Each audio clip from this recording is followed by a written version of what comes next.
Let's start solving the PYQs of hydrocarbons. चलो बहुत अच्छा चैप्टर है. ओके इजी भी है ये. The dihedral angle or the dihedral angle of the least stable conformer of ethane. ethane का सबसे least stable conformer कौन रहेगा, जिसमें आपका समझो आपका ये कुछ न्यूमैन स्ट्रक्चर में बना रहा हूँ. Okay the dihedral angle when it is 0 तो ये मोस्ट अनस्टेबल रहेगा. तो इस केस में डाइहेड्रल एंगल क्या होता है आपका, अगर ये स्ट्रक्चर है तो समझो this is another, this is 60 degree, this is the dihedral angle. मतलब ये दो बॉन्ड्स के बीच का एंगल होता है 60 डिग्री और डाइहेड्रल एंगल होता है. बट इसने पूछा है the most unstable form of ethane. Most unstable form of ethane has a dihedral angle of 0 degree. 0 degree में अनस्टेबल क्यों रहता है, क्योंकि दो methyl groups are near closer to each other and they cause most repulsion and hence it is most least stable. अगर आपको पूछे dihedral angle between the most stable form of ethane, it would be 180, क्योंकि आपका most stable form of ethane is shown by like this. तो दो ethane के group के बीच में क्या है 180 डिग्री का है, तो dihedral angle over there would be 180 degree. CH3 CH2 COOH Na, मतलब ये कार्बोक्सिलिक एसिड NaOH के साथ क्या डालेंगे तो आपको मिलेगा CH3CO. You can see the one carbon is left, मतलब ये कार्बन उड़ गया, तो इसको उड़ाने के लिए क्या चाहिए आपको CaO. This is a typical example of soda lime decarboxylation. Soda lime decarboxylation ये आप याद भी रख सकते हो. NaOH to COO का रेशियो रहता है 3:1 and it is a step down process. देख सकते हो आप कार्बन इसमें 3 थे, प्रोडक्ट अब आप कार्बोक्सिलिक एसिड जो ले रहे हो उसमें 3 कार्बन थे, यहाँ पे 2 कार्बन है. It is a typical example of soda lime decarboxylation. So the reagent would be CaO and nothing else. The alkane that gives us only one monochloro product of chlorination with Cl2 in presence of diffused sunlight. In case of diffused sunlight, अगर वो एक ही देखो diffused sunlight मतलब this is a chain reaction of radical reaction. radical reaction से chain reaction हो रहा है. ऐसा कौन सा स्ट्रक्चर है जो आपको सिर्फ और सिर्फ एक क्लोरो प्रोडक्ट देगा. देखो मुझे साफ साफ दिख रहा है सी ऑप्शन में आपको बात की गई है इन लोग ने नियोपेंटेन की. नियोपेंटेन के ये चारों carbon, this all 4 carbon are identical. So कोई भी आपका कैसे भी रिएक्शन कितना भी हो, अगर आपका ये कार्बन पे लगा या ए कार्बन पे लगा तो सेम ही है ना, क्योंकि चारों कार्बन सिमेट्रिकल है, इक्वल है. तो neopentane will give you the only one monochlorinated product. अगर आप बात करोगे तो एन पेंटेन की, n pentane the structure would be like this. So in case of N-pentane, there is a possibility of getting this radical and this. These 3 radicals are different from each other. Okay, ये तीनों radical एक दूसरे से अलग है. Hence N-pentane cannot give you monochlorinated product only in case of presence diffused sunlight. Okay, so rest 3 options will give you different products of chlorination. Okay, and N-pentyl is the only option which can give you only one monochlorinated product. Now hydrocarbon A reacts with bromine by substitution to form a alkyl bromide, which by Wurtz reaction is converted to gaseous hydrocarbon containing less than 4 carbon atoms. Okay, A is, now let's see, we have to just eliminate the options over here. क्या होगा देखो, एक hydrocarbon A reacts with bromine by substitution. Bromine से substitution में कौन react करेगा. देखो if it would have been an alkene और alkyne, then it would have undergone मतलब it would have undergone addition reaction rather than substitution, because they are nucleophilic centers, they would have undergone addition reaction rather than substitution. So by the first statement itself you can regulate, you can ये घटा सकते हो ये दो option को, you can eradicate these 2 options. Okay, now coming to methane and ethyl. Now they are saying that by Wurtz reaction the alkyl bromide is converted into a hydrocarbon less than 4. If this undergoes into Wurtz reaction, it will form a alkyl group of 4 carbons, and our question directly says that it is containing 4 less carbons less than 4. So answer here would be methane. By option elimination we can directly come to the answer of CH4. With respect to the conformers of ethane, which of the following statement is true? Bond angles change but the bond length remains same. Bond angles and bond length changes. Okay, both bond angle and bond length remain same and the bond angle remains same, bond length changes. So देखो conformers के ऊपर क्या है कि the bond angle and the bond length does not change, it remains same. Only the arrangement in the 3D spatial arrangement of the atoms changes. The rotation की वजह से जो होता है that does not depends, मतलब आपका C C C H H H and the पीछे वाला C, these are all at 109 degree from each other, they will never change, only this structure is rotating like a fan. आप ये समझ सकते हो कि आपका फैन का रॉड है and this is acting like a fan blades, तो it will just rotate the, अगर आपका फैन चालू करोगे तो आपका क्या वो axis, this axis and this three fans are the angle between them is changing, no. But fan में क्या होगा, आपका ट्राइगोनल प्लेनर और ये रहेगा, बट हमारे इसमें टेट्राहेड्रल स्ट्रक्चर है, तो फिर भी with same logic the bond angle and the bond length always remain same in any कन्फर्मर. Okay, correspond to the correct statement regarding the comparisons of staggered and eclipsed form of the ethane. Staggered means सबसे diffused and सबसे stable. S for staggered, S for stable. Eclipsed means सबसे unstable. So staggered form of ethane is less stable than the eclipsed form because staggered form has torsional strain. It is very wrong. देखो, eclipsed form of ethane is more stable. This is also wrong. Eclipsed form of ethane is more stable. It is wrong. Staggered form of ethane is more stable than eclipsed because staggered form has no torsional strain. तो 6 का option हो जाएगा आपका directly D, क्योंकि staggered form is very stable. S for staggered, S for stable. Eclipsed form due to torsional strain and repulsion between the two methyl groups, as I have taught over here. मैंने diagram शायद differ ये कर दिया, जैसे कि आप देख सकते हो उसमें टॉर्शनल स्ट्रेन ज़्यादा रहता है. Okay, now identify 1 and 2, they are relation between 1 and 2, given them 1 and 2. ये क्या है, देखो CH3 is here, CH3 is here, then next time the CH3 is down and CH3 is down. So these are conformers, these are not identical, these are identical molecules but they are a pair of conformers. Okay, these are identical but they are a pair of conformers.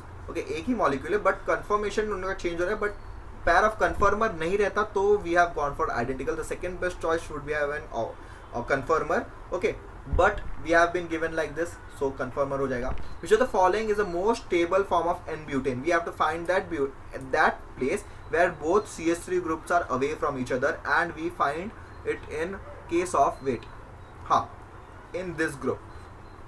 Option number D में क्या है, option number D में देखो it is just behind H, ये H के आगे है और ये H के पीछे, यहाँ पे भी रिपल्शन होगा. The most stable form would be 8th का B option, which is where the both CH3 units of the ethyl N-butane are opposite to each other and rather not behind the hydrogens. Okay, so B would be the most stable structure. Which of the following conformers of ethylene glycol is most stable? Again, in case of this, अगर आप वैसे ही N-butane का इधर logic लगाओगे तो you would arrive at an answer of, देखो ये दोनों तो लेस स्टेबल होंगे due to torsional strain. You would arrive at the answer of B option by the same logic of N-butane, but this answer is wrong because there are some exceptions in chemistry and you need to remember this, because over here OH and OH shows hydrogen bonding. The OH over here can show and is showing hydrogen bonding over here. Okay, it shows hydrogen bonding like this, so it is more stable than the staggered form. Okay, so in this is the question of an exception. तो आप N-butane का logic अगर इधर लगाओगे तो आप फंस जाओगे and you will arrive at a very wrong answer. Liquid hydrocarbon can be converted to mixture of gaseous hydrocarbon by oxidation, cracking, distillation under reduced pressure and hydrolysis. देखो लिक्विड हाइड्रोकार्बन का physical state आपको याद है तो first 4 to 5 are gaseous, 1 to 4 members are gaseous, then उसके बाद liquid, उसके बाद हायर आर सॉलिड्स. जैसे मॉलिक्यूलर मास बढ़ जाता है सॉलिड नेचर आएगा. Okay, now liquid hydrocarbon can be converted to gases by, मतलब हम लोग बड़े वाले मॉलिक्यूल को तोड़ के छोटे छोटे मॉलिक्यूल बना रहे हैं, इसको क्या बोलते हैं, पायरोलिसिस या क्रैकिंग. पायरोलिसिस एंड क्रैकिंग से हम लोग लिक्विड को गैसेस में कन्वर्ट कर सकते हैं, मतलब बड़े वाले मॉलिक्यूल को छोटे वाले मॉलिक्यूल में कर सकते हैं. This is the fundamental principle of pyrolysis और cracking. Okay, the reaction of ethyl magnesium bromide with water would give you, ethyl magnesium bromide with water would yield us ethane. क्या हो जाएगा, HOH, we would get ethane over here.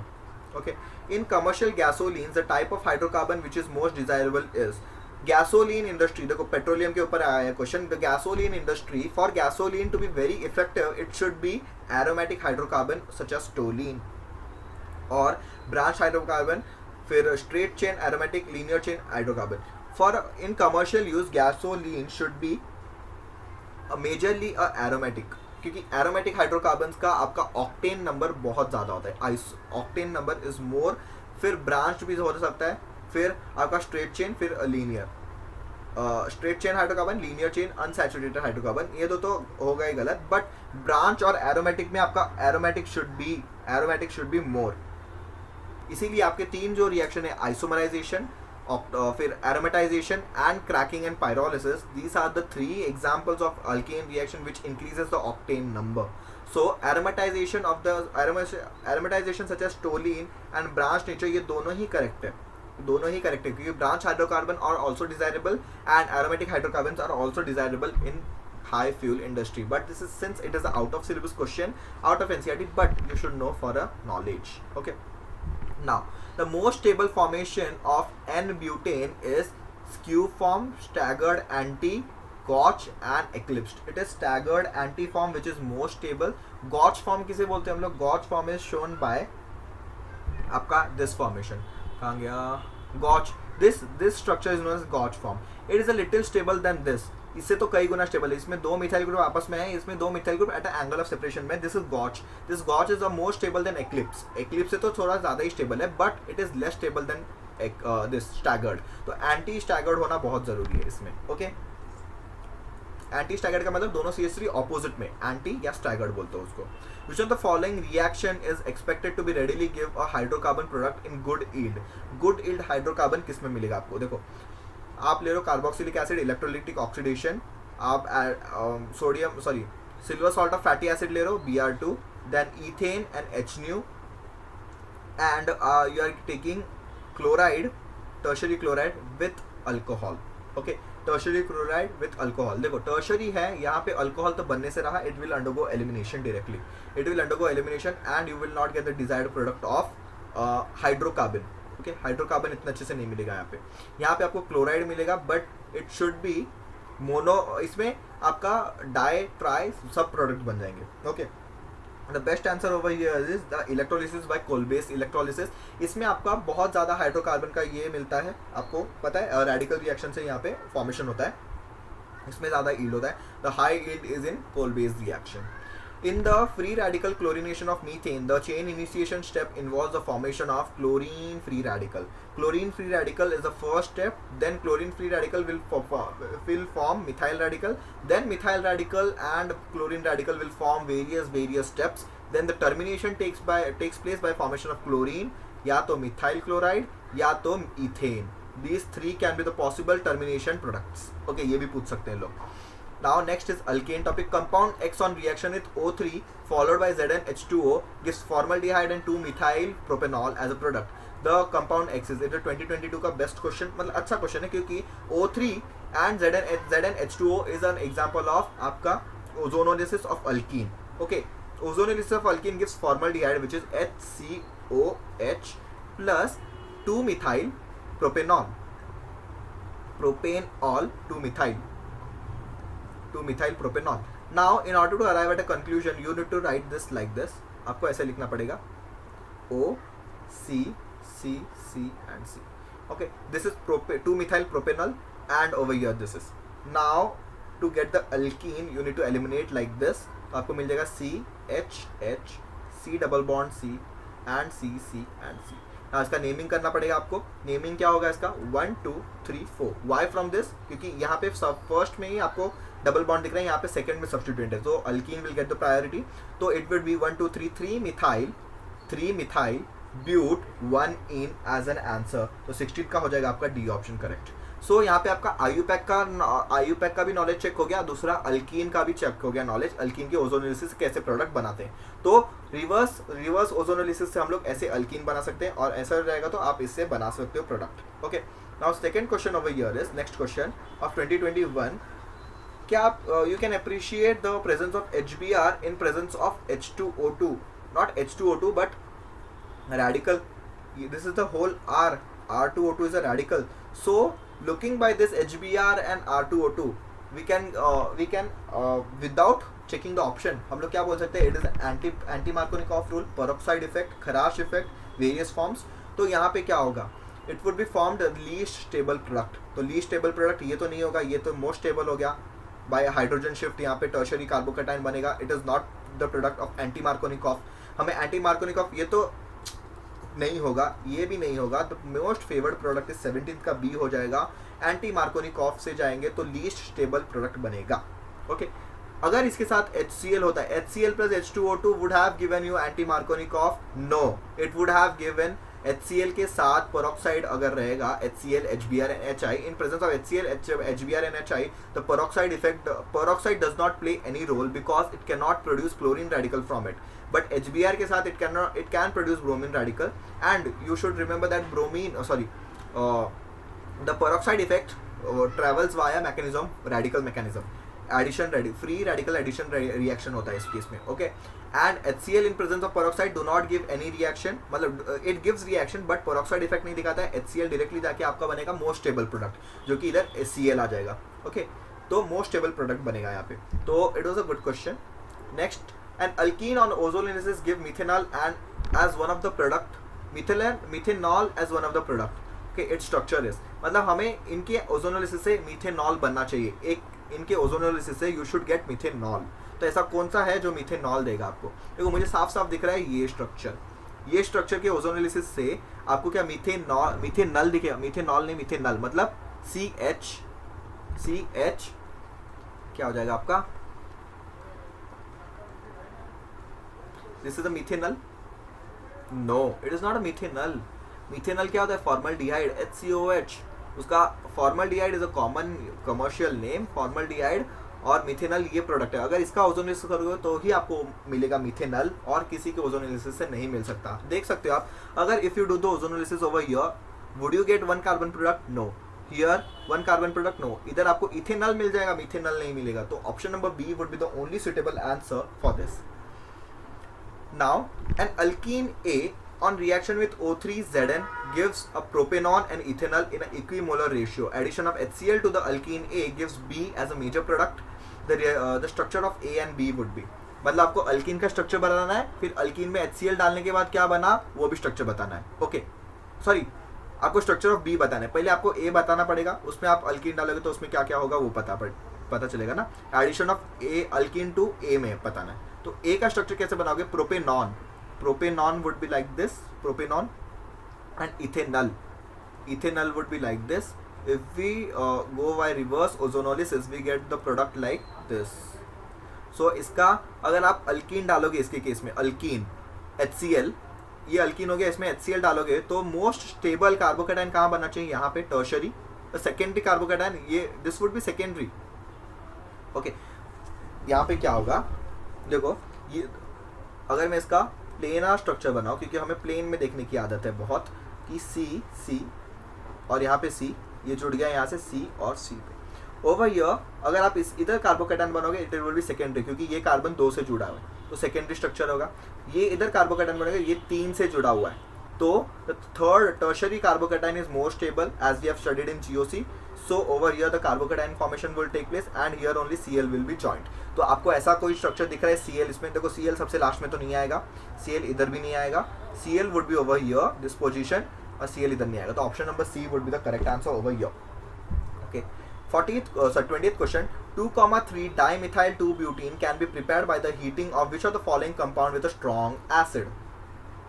Before coming to an answer for this question you should remember that कि alkyne, ये सब alkyne है, double bond double bond double bond and double bond. Alkyne with presence of strong acid will undergo, alkyne strong acid क्या हो जाएगा इसके साथ, alkyne strong acid के साथ रिएक्ट करके क्या करता है आपका, ऑक्सीडाइज हो जाएगा स्ट्रॉन्ग एसिड के साथ।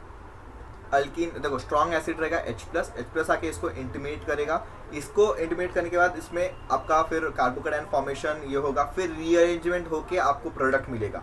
तो this reaction is not of NCERT which we study in NCERT में ऐसा कुछ टिपिकल रिएक्शन नहीं है, but this is a very conceptual reaction कि आपको कंसेप्ट इसके पीछे बताना चाहिए कि पहले स्ट्रॉन्ग एसिड है तो H+ डोनेट करेगा, H+ will show an electromagnetic effect, H+ आएगा तो अपना कार्बोकेटाइन किधर बनेगा, इधर आ जाएगा लोन पेयर, इधर कार्बोकेटाइन बन गया।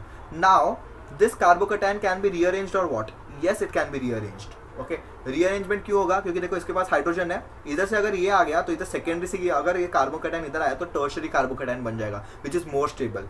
तो हमें ऐसे ही रीअरेंजमेंट करके क्या बनाना है, 2,3 डाइमिथाइल 2-ब्यूटेन, 2,3 वेट ब्यूट 2 इन 2,3 डाइमिथाइल, हमें ये स्ट्रक्चर बनाना है वाया रीअरेंजमेंट, तो वो किससे बनेगा वो हमें देखना है। ओके तो पहली बात तो 1 2 3 4 5 6 कार्बन होने चाहिए, क्योंकि कार्बन हम लोग ऐड नहीं करें, खाली रीअरेंज करें। यहाँ पे देखो कितने कार्बन है, 1 2 3 4 5 6 7 कार्बन है, तो it is eliminated via like this. बाकी आप ऑप्शन देखो, इधर 2 2 3 4 5 6 2 3 4 5 6 और इसमें भी 3 4 5 6, तो आप फर्स्ट ऑप्शन में एलिमिनेट कर सकते हो कि कार्बन तो 6 ही रहना चाहिए, क्योंकि डाइमिथाइल 2,3 डाइमिथाइल 2 ब्यूटीन में 6 कार्बन है। अभी देखते हैं एक एक का स्ट्रक्चर हम लोग। ओके हम लोग देखते हैं CH3 and CH3 gives CH2। अगर हम लोग को एक्साइट करेंगे CH2, तो यहाँ पे आपका आ जाएगा CH3, हाइड्रोजन इधर आ जाएगा, इधर आएगा आपका प्रोडक्ट प्लस चार्ज। यहाँ पे मिथाइल शिफ्ट होगा, since it has no alpha hydrogen, इधर मिथाइल शिफ्ट हो जाएगा, मिथाइल इधर से उठ के इधर आ गया। तो क्या आपको प्रोडक्ट मिल गया डिजाइड वाला? क्या आपको डिजाइड वाला प्रोडक्ट मिल गया? नहीं, इधर हाइड्रोजन वाला अगर एलिमिनेट होगा तो आपको डिजाइड प्रोडक्ट मिलेगा CH3 दो CH3 इस साइड 2 CH3, बीच में double bond. Yes the B option will give you the desired product. तो ये थोड़ा आउट ऑफ एनसीईआरटी बट अच्छा क्वेश्चन, कंसेप्ट एप्लीकेशन पे बेस्ड।